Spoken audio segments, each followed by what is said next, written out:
नमस्कार। मुंशी प्रेमचंद हिंदी के महान लेखक थे। उनकी कहानियाँ सामाजिक यथार्थ, ग्रामीण जीवन और मानवीय भावनाओं का गहरा चित्रण करती हैं। ऐसा ही कुछ दर्शाती आज की कहानी है महरी। भगवान भला करे लल्लू जी की माँ का, जिनके बल पर हर प्रकार का आराम है। अन्यथा डाकखाने की नौकरी, जहाँ 7-8 घंटे की हाजिरी और कभी दफ्तर को देर ना हो, यह चमत्कार नहीं तो और क्या है। घर बार का सारा काम सदा स्वयं ही समय पर हो जाता। हमारी गाड़ी कभी लेट होती ही नहीं। घर की सभी चूल्हे घड़ी के पुर्जों की भांति सदा अपनी अपनी जगह पर ठीक रहती हैं। यह सब लल्लू जी की माँ का जादू है। यदि मुझे किसी छुट्टी के दिन दफ्तर जाना पड़ जाए तो रो पड़ूं, लेकिन वे बेचारी हैं कि उनको न इतवार से मतलब है, ना ही बड़े दिन से। काम है कि दिन प्रतिदिन बढ़ता ही जाता है और मेरा घमंड वेतन के साथ साथ बढ़ता जाता है, लेकिन वे उफ तक नहीं करती। घर में प्रभु की कृपा से 4 बच्चे हैं। उनके ही काम से एक औरत को अवकाश मिलना कठिन है। फिर पता नहीं वे अन्य कामों के लिए किस प्रकार समय निकाल लेती हैं। मेरे व्यक्तिगत सुख के सभी काम वे स्वयं ही करती हैं। जाड़े में सुबह सुबह गर्म पानी मौजूद, हजामत का सामान अपनी जगह तैयार, पूजा के बर्तन साफ, पॉलिश किए हुए जूते, अर्थात कहीं से उंगली रखने का कोई अवसर न मिलता। इस पर मज़ा यह है कि इन बातों में कुछ खर्च नहीं होता। एक जमाना था कि मुझे 20 रुपये मासिक मिलते थे। उस समय देसी जूते और साधारण से 4 खाने के कोट पर गुजर होती थी।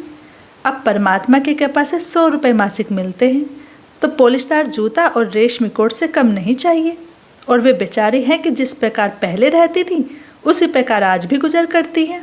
केवल दूसरे साल एक गहना और कार्तिकी के दिन त्रिवेणी स्नान, बस इसी में प्रसन्न है। इधर हम लोग हैं कि प्रत्येक वर्ष वेतन वृद्धि होती है, लेकिन धन्यवाद के स्थान पर सदा उलाहना ही मुँह पर रहता है।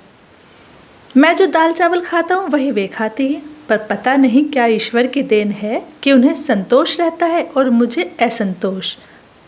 मैं पूरा का पूरा वेतन लल्लू जी की माँ के हाथ में ही दे देता हूँ और मुझे वह सुख सुविधा मिलती है जो 300 रुपये के अफसर को भी नसीब ना हो।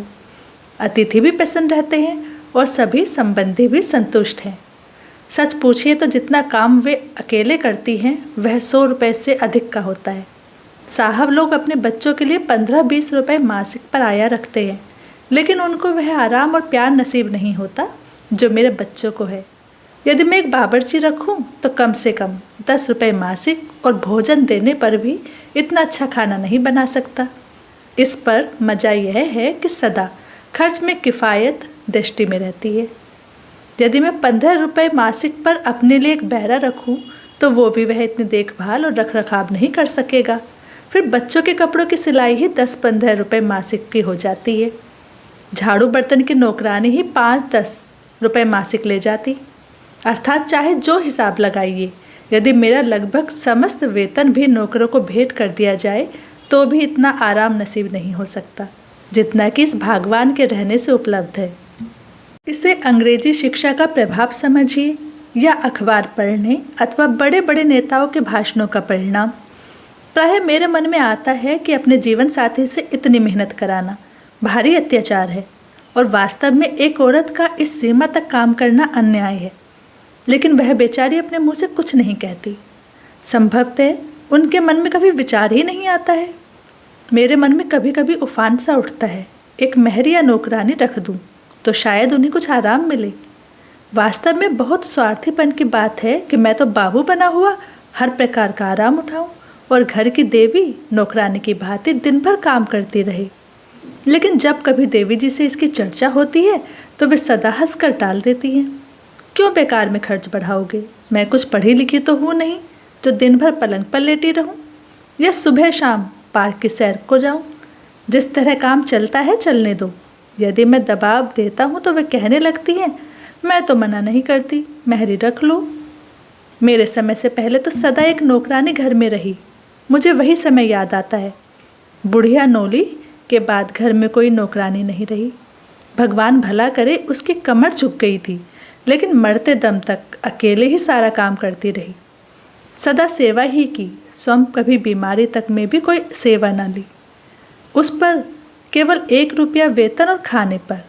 वह उम्र भर का वेतन भी मरने पर घर में ही छोड़ मरी। माँ से अधिक सेवा करने वाली, दुख दर्द बांटने वाली। अब ऐसे नौकर कहाँ मिलते हैं। क्या समय था, कम वेतनों पर भी लोग संपन्न थे। इसके प्रतिकूल आज वह समय है कि आय और व्यय दोनों में वृद्धि, उस पर भी हर समय असंतोष। पहले प्रत्येक वस्तु सस्ती थी, लट्ठा और उत्तम मलमल 4 आने गज, अच्छी मिठाई 5-6 आने से। अब खर्च दुगना हो गया है, मगर वह बात ढूंढे नहीं मिलती।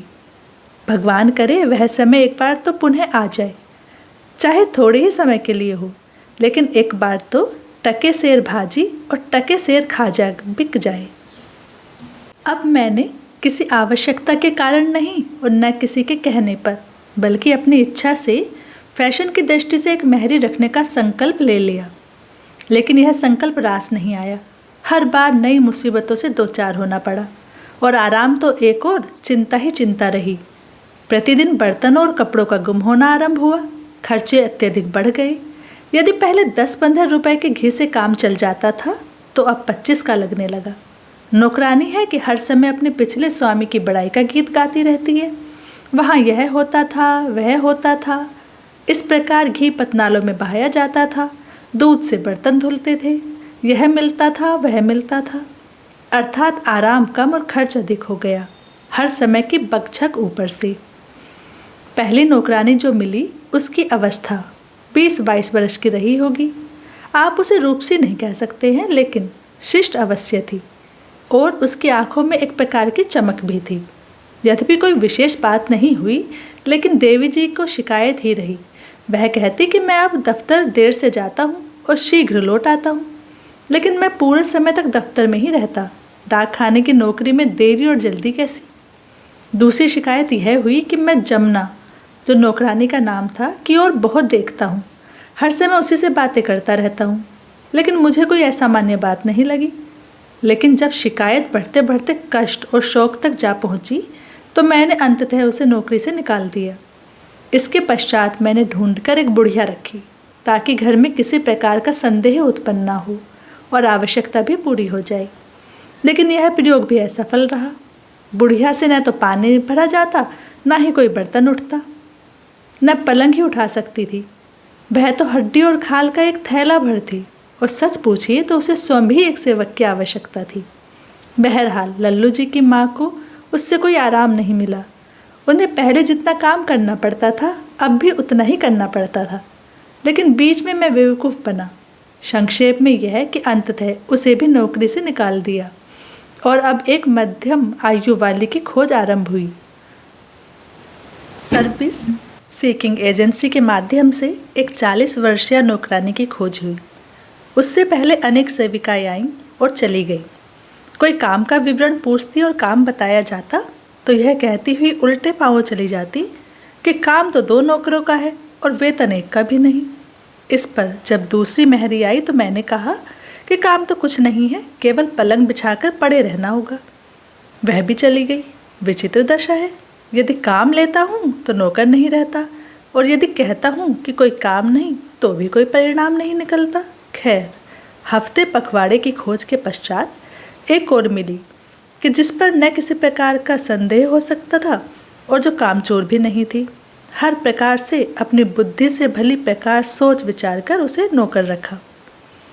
थोड़े समय में पता चला कि यह औरत जब चाहती अच्छा काम करती और जब न चाहती तो कुछ न करती। ऊपर से यह कि जब जी में आता धृष्टता का व्यवहार करती। एक दिन की घटना सुनिए। देवी जी ने थाली में मिट्टी और मिट्टी में पंजे का निशान देखा तो उससे पूछा, चंपा, यह थाली तो बहुत मैली है। चंपा बोली, ये तो साफ पंजे और उंगलियों के निशान हैं। मैं ही क्या, सभी देख सकते हैं, मगर ये मेरी नहीं है। बड़ी लड़की का नाम लेकर बोली कि ये उसकी होंगी। अरे चंपा, क्यों इतना झूठ बोलती है? लड़की की इतनी बड़ी उंगलियां कहाँ? बेकार बातें बनाती है और बच्चों को बदनाम करती है। चंपा, मैं तो बात बनाती हूँ, मगर झूठ तो तुम ही बोला करती हो। देवी, जबान संभाल कर बात कर। यह महीना पूरा हो ले तो हम तुझे बर्खास्त कर देंगे। चंपा, तुम क्या बर्खास्त करोगी? मैं खुद ही थोड़े दिनों में नौकरी छोड़ने वाली हूँ। मेरा आदमी हैरान है कि मैं इतने दिनों यहाँ कैसे रही। वे तो शुरू से ही इस घर के खिलाफ थे। यहाँ किसी नौकर का गुजारा हो ही नहीं सकता। सब चीज़ों पर ताले और मोहरें लगी हैं। सूखी तनख्वाह ही तनख्वाह है। यह बात तो साफ है कि यहाँ कभी कोई नौकर नहीं रहा है। जब मैं शाम को दफ्तर से आया तो मुझे यह बात पता चली। मैंने यह कहकर टाल दिया कि तुमको नौकर नहीं रखना है तो निकाल दो। जो मैंने लल्लू जी के माँ के साथ किया, उस अन्याय पर मुझे बाद में बहुत पश्चाताप हुआ। खैर, उस समय तो यह बात आई गई हो गई और मैंने चंपा को समझा दिया और फिर कुछ दिनों तक काम चलता रहा। एक दिन की बात सुनी। देवी जी ने 10 बार चंपा चंपा पुकारा। वह नीचे थी लेकिन बोली नहीं। चंपा सुनती है लेकिन बोलती नहीं। तब देवी जी नीचे आई और उससे कहा, तुझे 50 आवाज़ें दी, तूने जवाब न दिया। चंपा, अरे बीबी रहने दो, क्यों झूठ बोलती हो? तुमने 10 बार ही तो पुकारा और 50 बार कहती हो। तुमने ही तो कहा था कि महीना बंद हो जाए तो हम निकाल देंगे, और आज पहली तारीख है, अब मैं क्यों बोलूं? देवी जी गुस्से से आग बबूला होकर चली गई। चंपा उत्तर देने में बिजली। बेचारी पर्दे में रहने वाली देवी जी चुप होकर मेरे कारण गुस्सा पी जाती और मुझसे कुछ न कहती। मेरा कमरा भली प्रकार साफ न होता और यदि वे कुछ कहती तो वह कहती, कौन बड़ा साफ कमरा है। एक दिन चंपा ने चीनी मिट्टी के गुलदान तोड़ डाले। देवी जी ने पूछा तो कहा, लड़कों ने तोड़े हैं। देवी जी, लड़के तो इनको छूते भी नहीं। चंपा, तो साहब मैंने ही तोड़े। मुझे कब कहा था कि गुलदान न तोड़ें? शीशे के बर्तनों को कहा था, सो आज तक एक भी नहीं टूटा है। जो काम करेगा उससे टूट फूट भी होगी। गुलदान पुराने थे। आपको नौकर नहीं रखना है, बेकार झूठे आरोप लगाती हो। जब शाम को मैं घर पहुंचा तो कहा, हाँ सरकार, खता हो गई। साफ करने पर एक, दूसरे पर गिर गया और टूट गए। मैं यथासंभव प्रसन्न रहने का प्रयत्न करता हूँ। क्या करूँ, दिन भर दफ्तर की हाय हाय, शाम से घर की परेशानियाँ। एक दिन मैंने कहा कि चंपा, मेरे जूते में एक कील निकल आई है, उसको किसी चीज़ से ठोक दे। वह चुप रही। शायद मन में यह सोचती रही होगी कि जिस समय नौकर रखा था उस समय यह नहीं कहा था कि यह काम भी उसी के जिम्मे होगा। शायद इसी विचार से उसने उसमें हाथ तक नहीं लगाया। मुझे सुबह को कील वैसी ही मिली तो मैंने उससे पूछा कि तूने कल शाम को जो कील दबाई थी वह रात में फिर निकल आई? तो वह उत्तर देती है, बाबू जूते पुराने हैं, कहाँ तक चलेंगे, इनको बदल डालो और अच्छे दाम के जूते ले लो जो कुछ चलें। इस भांति जब मेरा नाक में दम आ गया तो मैंने उसे निकाल दिया और फिर कोई मेहरी न रखी। इस प्रकार खोया हुआ चैन आप ही आप मिल गया। सच है, अब नौकरों का समय नहीं रहा। प्रत्येक व्यक्ति स्वयं अपना सर्वश्रेष्ठ नौकर है।